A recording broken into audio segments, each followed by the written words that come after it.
आत्मीय भाइयों और बहनों, आपको पुस्तक सृजन सैनिकों, सृजन शिल्पियों के संगठन की रीत नीति संकलन संपादन ब्रह्मवर्चस्व पढ़कर सुना रहे थे। इसी क्रम में पृष्ठ 29 से इसी पुस्तक से पढ़कर सुनाते हैं। केंद्रीय तंत्र के अंग उपांग।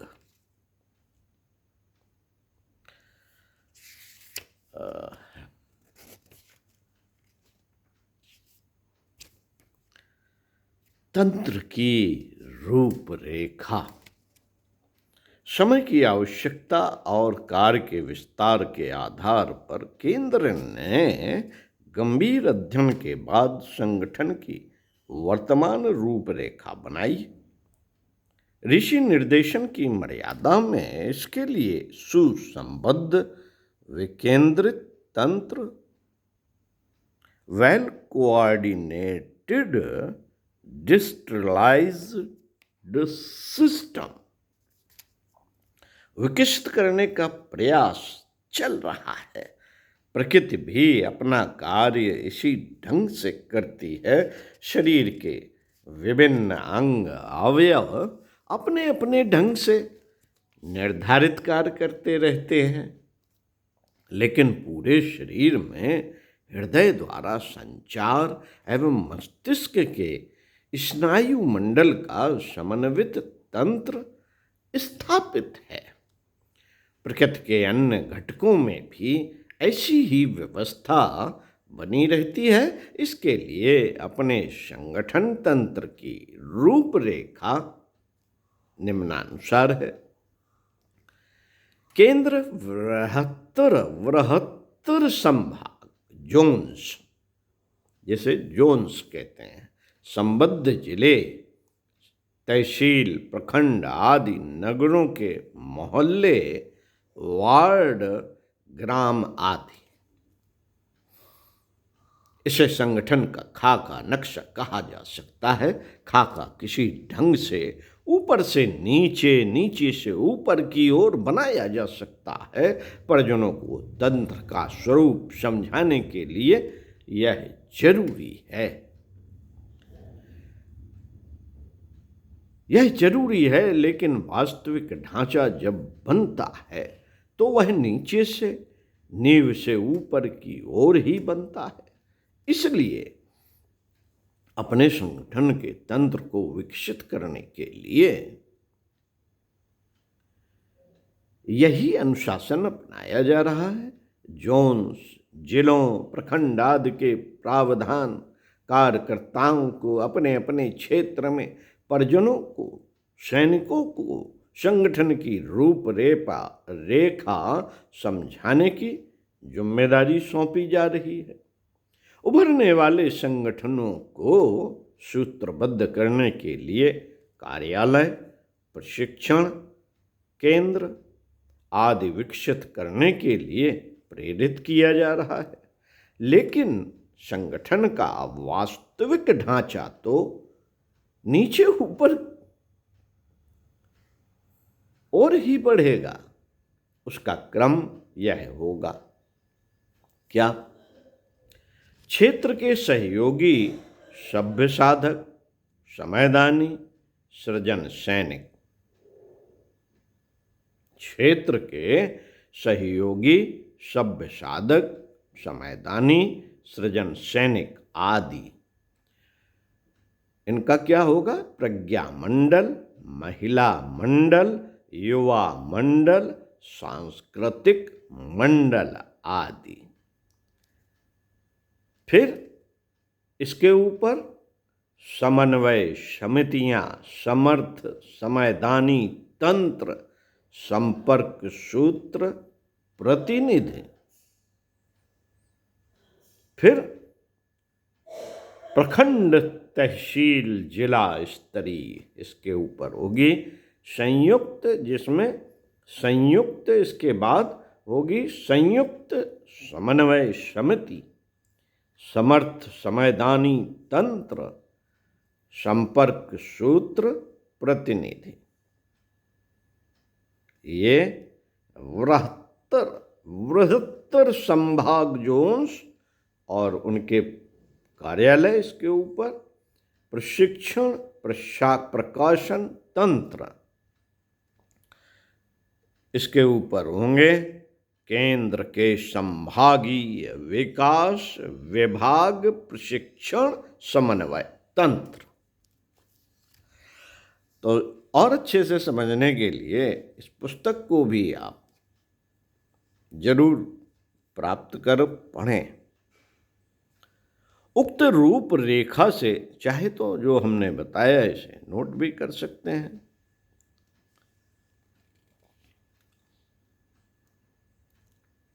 पहले फिर से बताते हैं, क्षेत्र के सहयोगी क्रम क्या होगा, काहे का, संगठन का वास्तविक ढांचा नीचे से ऊपर को ही बढ़ेगा। उसका क्रम होगा, पहले क्षेत्र के सहयोगी, सभ्य साधक, समयदानी और सृजन सैनिक आदि। ये इसका बनेगा प्रज्ञा मंडल, महिला मंडल, युवा मंडल और संस्कृति मंडल आदि आदि ये मंडल बनाए जाएंगे। किनके, जो क्षेत्र के सहयोगी, सभ्य साधक, समयदानी, सृजन सैनिक आदि होंगे। जब ये मंडल बन जाएगा तो इस मंडल में से समन्वय समितियां, समर्थ समयदानी तंत्र, जिनके संपर्क सूत्र वाले प्रतिनिधि, इसके बाद इसके ऊपर बनेंगे प्रखंड, तहसील, जिला स्तरीय प्रखंड बनेंगे जो जिला स्तरीय होंगे।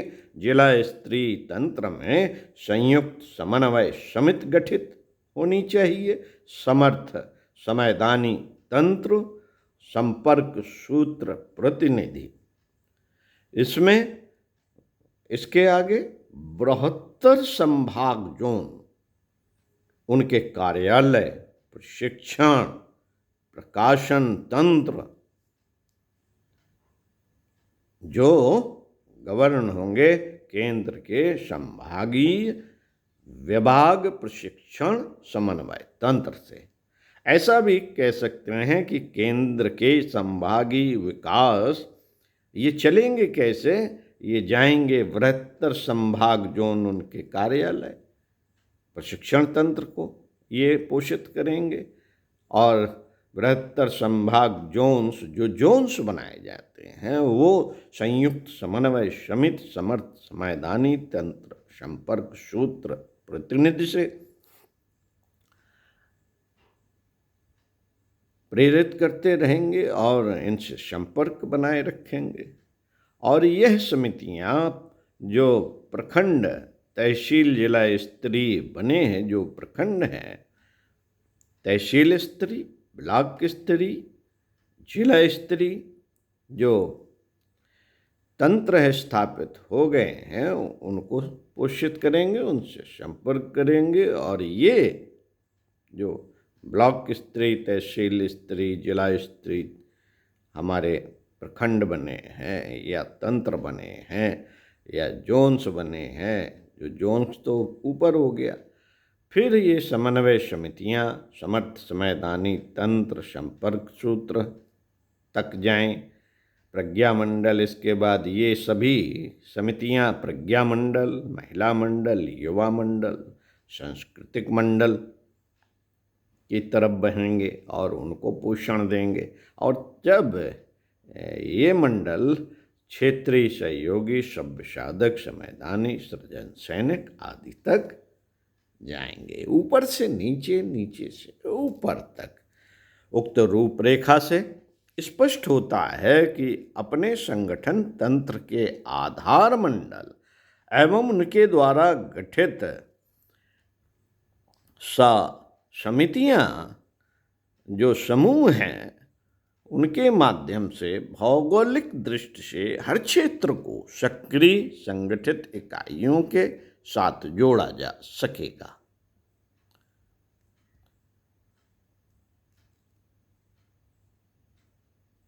साचार के माध्यम से समयदानियों के साथ केंद्र के संवेदन सूत्र जुड़े रहेंगे। समयदान कार्यालय भी समयदानियों की विशाल फौज को अनुशासित रूप ढंग से नियोजित करने के लिए साचार समूहों को आधार बनाएगा। संगठन से साचार आपको बताया था कि ये जो साचार है ये समर्थ समयदानी सहयोगी समूह, और जो 7-3 है ये समन्वय समितियां तथा संयुक्त समन्वय समितियां। 7-3 और साचार है समर्थ समयदानी सहयोगी समूह।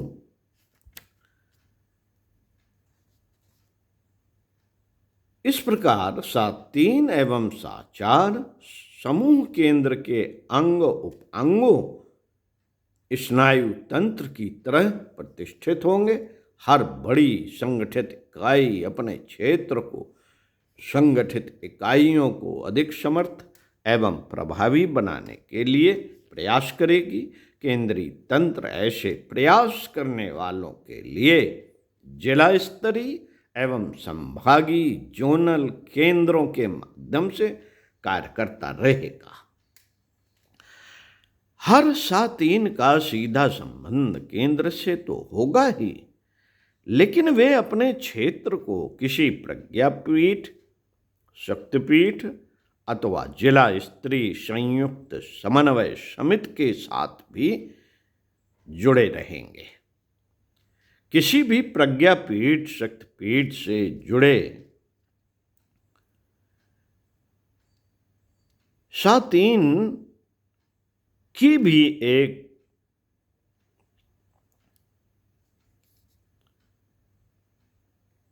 साचार की समिति होगी। यह समिति ट्रस्ट मंडल से भिन्न होगी, किंतु उसमें ट्रस्ट के प्रतिनिधियों को भी रखा जाता है।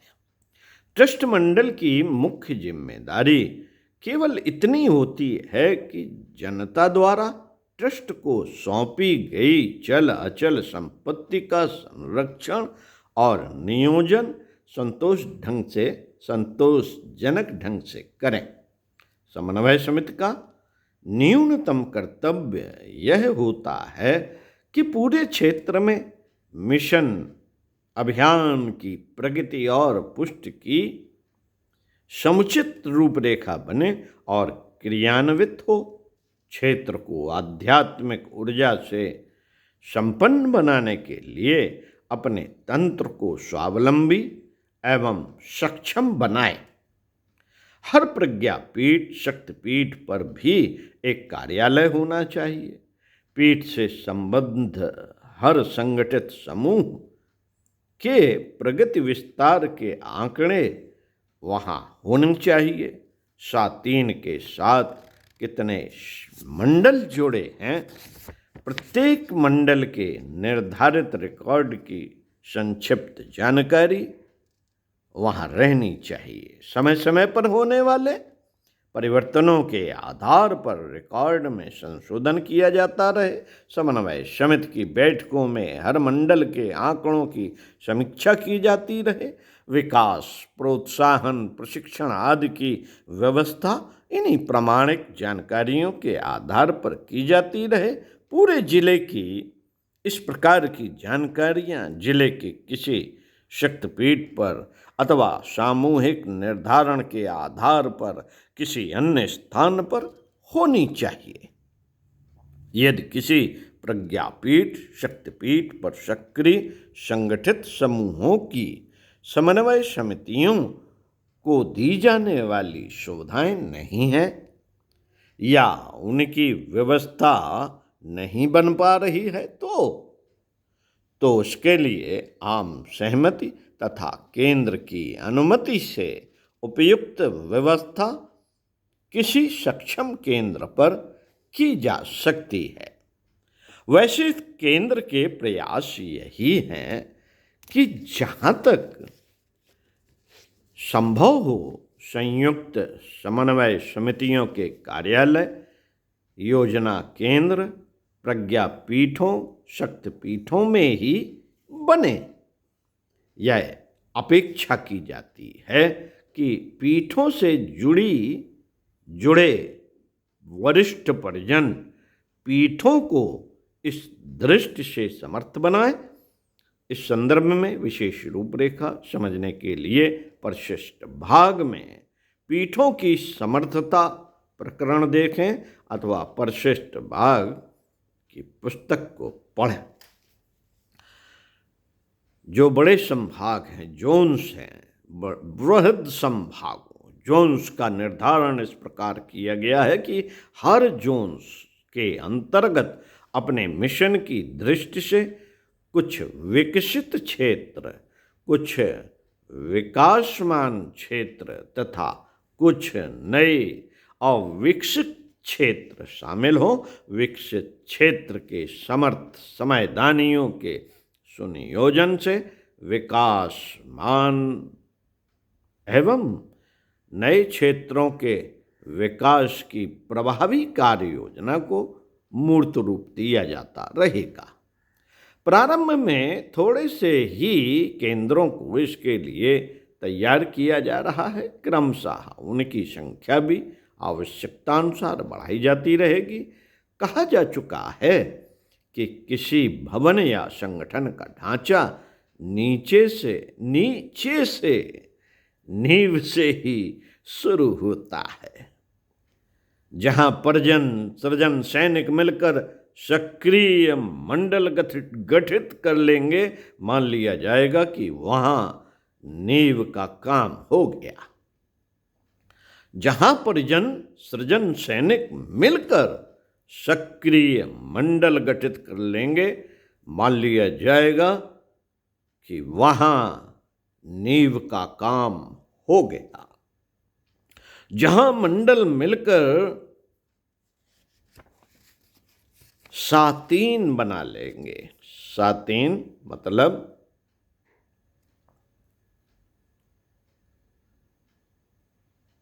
समन्वय समिति, संयुक्त समन्वय समितियां, संयुक्त समन्वय समितियां सातीन बना लेंगे, वहां माना जा सकता है कि संगठन का आधार तल तक काम हो गया। संगठन के आधार तल तक का काम हो गया, जहां प्रखंड, तहसील स्तरीय, ब्लॉक स्तरीय, तहसील स्तरीय संयुक्त समन्वय समितियां का संतोषजनक स्वरूप बन गया।